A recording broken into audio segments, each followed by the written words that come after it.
you are a veteran in the events industry. And from my point of view, the events industry is going through what I think is not only a transformation, but a little bit of a renaissance. Stakes are higher and demand is really high for producing great events with content, attendee experience. Could you share your kind of view and outlook on if that's true and how you feel about the state of where the industry is? Yeah, no, I agree with you. Events are critical and ever changing.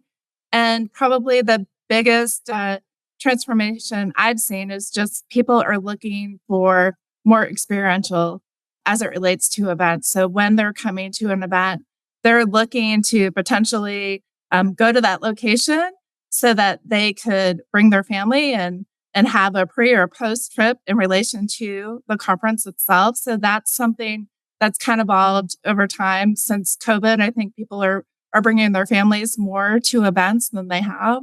I also think that some of the challenges we currently are having are with staffing just in general, and just the cost of goods are going up. So when people look at events, they're not the same as they used to be. So we just have to look at what can we do for our events to provide a meaningful experience that makes our members, attendees want to come back year after year, and what makes them decide that, yes, I'm going to take the time, to leave my family or maybe bring my family to this event.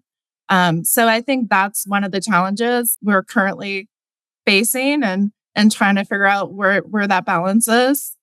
Yeah, there's so much competition, right? The events are getting better, which then as potential attendees or the habitual attendees being pulled in every direction, because not like a shiny fire truck, oh, look, mommy, and you run off to what the hot next thing is. But I look at agendas all the time and they're just so attractive and so appealing. And you talk to experiential, either the pre or the post, but there is a focus on the experience of the attendee from the moment that they register to their post-event survey and follow-ups, and perhaps beginning to plug them into the next event or the next annual conference that they just attended.